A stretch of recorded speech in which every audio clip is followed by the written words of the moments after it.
What's up, everybody? It's your boy Heems. Hey guys, we are back with another reaction video. Last time, guys, we checked out the multiplayer for Sons of Forest, but guys, we're about to get a hands-on preview and really get to see the gameplay through and through. So to everybody, guys, come on through, smash that like button. Don't forget to subscribe to your boy Heemscast Gaming if you like reaction videos, you love the streams, and chill because we about to go ahead and get into this. To anybody that wants to see me stream, guys, I stream Monday through Friday at 6 p.m. Eastern with late starts between 6:15, 6:30, and 7 p.m. Weekends are open schedule, so anything goes. I'm on YouTube, Facebook, Twitch, Trovo, and D Live. I stream on all 5 platforms at the exact same time. Reaction videos are as early as 5 a.m. to 1 p.m. with a minimum of 1 to 2 videos at a time to 5 or 6 depending on your boy's work schedule. The grind is real for your boy as we're working between 6 to 8 days a week, including schedules, pickups, and overtime. Follow me on Instagram, Twitter, Discord, and Snapchat, and the YouTube community for updates and more. Guys, without further ado, let's check this bad boy out. The power of Christ compels you. Is that going to work on here? Oh, damn. Unlike some of its peers, The Forest, the survival horror game from Canadian-based studio Endnight Games, delivered on not just the popular gather and craft survival game format, but also added a surprisingly complex and equally bananas story featuring cannibals and mutants. With the immediate arrival of its long-awaited sequel, Sons of the Forest, comes not only the pressure to top the beloved experience of the original, but also to add some new and increasingly wild surprises. And based on the 5 hours that I've played so far, I'm not only excited about the sequel's potential, but also confident that Endnight could revolutionize the survival genre.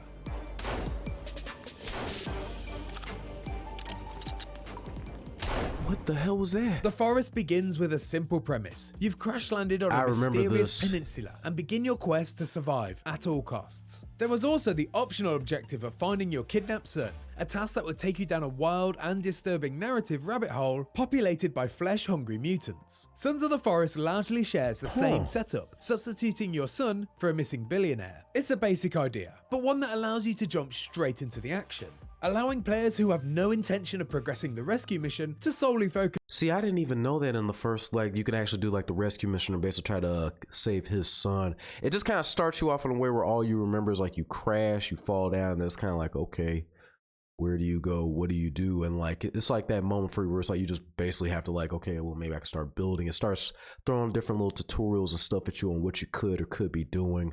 But it was like, okay, so where do we do from here? Are we just waiting it out?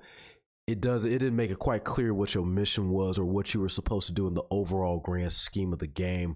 But for a lot of people, I remember they were trying to get me to get back into it. And like, it's night and day looking at the first one to this now. I say this to anybody in the audience that watches this, if you guys are interested, we can definitely get back into the Forest 1. But if you guys want us to get to the Sons of Forest, please let me know. I really do appreciate that feedback from you guys. Focus on building their very own lakeside resort with some friends right away. Just like its predecessor, you can play, build, and cause chaos with 7 of your friends in co-op. But you can still see everything Sons of the Forest has to offer in single player. The big difference this time though, is that even when you play solo, you're not alone. Enter Calvin. At the very start of Sons of the Forest, you're introduced to Calvin, an elite soldier who not only survived the helicopter crash that stranded you on the island, but also was like losing like his eardrums or something. Like, what happened? Like, he looked like his equilibrium is all the way off. Like, he had some Beats by Dre and they just exploded in his ears. But let's keep going. Pause. Also very much along for the survival ride as an AI companion. While Calvin has suffered some major head trauma that's left him unable to speak, his injuries have not, perhaps surprisingly, prevented him from being extremely helpful. In an apparent effort to replicate the multiplayer experience for solo players, Calvin will follow you around and respond to commands issued via a bunch of handy quick select options on a notepad. He'll take orders to see out your less than desirable busy work, such as chopping down trees and gathering logs. That's cool. During my hands-on, the value of having an AI companion was immensely noticeable. There was a huge benefit to sending Calvin off to find results. That's what I'm thinking, because I was like, at least with this, like, it kind of takes away from the tedious work of you trying to sit there and have to gather and sit there and craft and build, like having somebody else there. resources, while my co-op partner and I focused on designing our structure. I'd regularly turn around to find a fresh pile of logs for our disposal, with Calvin already on his merry way to collect more. Not only will Calvin somewhat provide company for solo players, but he offers helpful, time-saving resources even when in a group, putting a significant dent in the busy work of a survival game. This affords more time to either sculpt a masterpiece or plow forward on the cannibal killing quest. Calvin has a mind of his own though, well, at least to some degree. He sits down to rest when he gets tired and seeks water when he's thirsty. He'll also become upset if you treat him poorly, which makes him less productive and thus decreases the value as a companion. And if you decide you're not interested in having a worker bee along for the ride, you have the option to disable Calvin in the most realistic way possible. Shoot him in the head and you'll remove him from your session. Wow. You're limited to 1 Calvin per multiplayer session, so the dream of a legion of Calvins can't be fulfilled. But the developers assured me that there are other companions you can find as you progress, each with their own unique AI. During my playtime, okay, so that takes away the plan of what I thought we were going to do with him. I caught a glimpse of Virginia, a mutant with 3 arms and 3 legs. She quickly scampered once I approached her, and definitely had more of a skittish sensibility than Calvin. But the developers told me that she can eventually be recruited, and will become attached to you over time should you be kind to her. They compared her instincts to that of an elusive and independent cat, which stands in opposition to Calvin's lovable and obedient dog.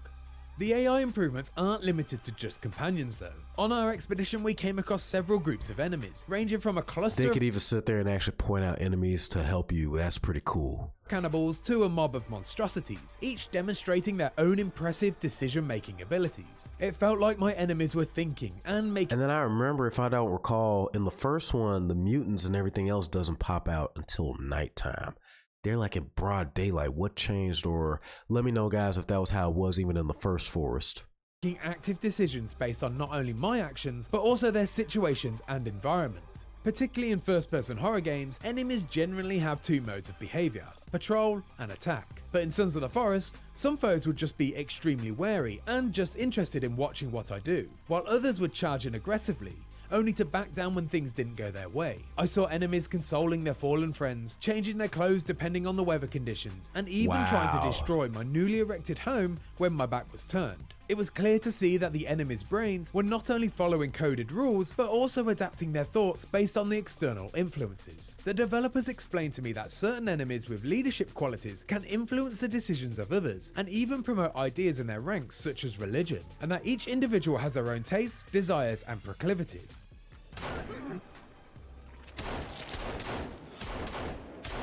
That thing creeps me From out. my What small is- taste of Sons is of the that Forest, teeth? I didn't really get a sense of how deep this system is, and how much it'll affect your experience. But the teasers I saw filled my mind with dozens of possibilities. I saw enemies adapting to changing their ecosystem and weather conditions, which now cycle through seasons that change as you progress. I even accidentally triggered a war after I stupidly opened the entrance to the game's complex underground cave network and released a faction of mutants into the domain of another tribe. My simple decision caused their living space to change, and encouraging them to adjust their focus. And after that little taste of chaos, I can't wait to see how flexible this system can be. And that's pretty cool too. Like, you could change the trajectory of everything within the game just from like a couple of certain actions based on the game. It affects like the AI and everything else as a whole, and where the game's direction starts to go at. That's not bad. As you'd expect, the titular forest makes a return, and it looks better than ever. From the complex density of foliage to the gorgeous rainfall and beautifully lit cave stalactites amongst the hanging corpses and mutant fetuses, the graphical power on show here rivals the majority of AAA releases. It was a joy to explore without even the slightest hint of repetition in its design.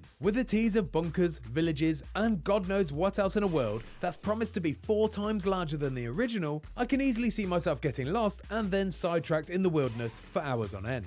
But at its core, Sons of the Forest is a survival game, and so when you're not exploring, there's a good chance you're building. The construction tools have been significantly overhauled for the sequel. Gone are the floating blue ghost building blocks, replaced by user-friendly, realistic presentation of wilderness carpentry. Instructions are more literal, and actions are contextual. Instead of just loading resources into a ghost version of the final product, you're now free to, with magnetic and snapping assistance, manually place logs and sticks in the direction you like, allowing for a complete customization of your structure instead of following a predetermined design. My partner, Calvin, and I immediately set to work on building a lakeside domicile of our own. And what began as a traditional design immediately blossomed when we realized the only limitation was our imagination. You're working on every placement by hand, and thus the structural points present not only a decision, but an opportunity for expression. I was informed that the option of the more traditional blueprint builds is still there for the purists, but I found the DIY construction far more appealing than the IKEA approach. Then, of course, there's the optional story to follow. From the teasers in the trailers, this is implied to be bigger and perhaps even crazier than the original, and hopefully continues directly on from the Forest's cliffhanger. But amongst the time spent constructing and fighting off hordes of cannibals, I didn't really get a sense of how the story was going to go beyond the initial premise. It did feel very familiar to the story of the Forest though, which I guess makes sense in the term of dropping players right into the action. But I'd be lying if I said I didn't have concerns that it could potentially retread old ground. My hope is this simply serves as a jumping off point to go in some truly crazy directions, and it develops a narrative through line from the first game that still feels cohesive. But time will tell once I get my hands on the full game and manage to pull myself away from building a replica of the Ewok village and destroying the lives of the unsuspecting locals. Sons of the Forest appears to evolve and build on every aspect of its predecessor. Damn, look at that turtle out, like the water and everything. This is freaking ridiculous, man. This is night and day compared to the first one.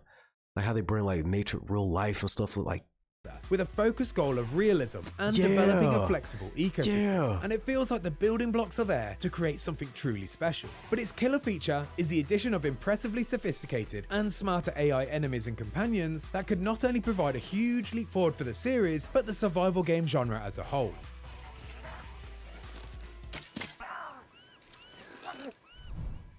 And if you like that video and want to find out more about Sons of the Forest, why not check out everything that we know so far? And for everything else Sons of the Forest, stick with IGN.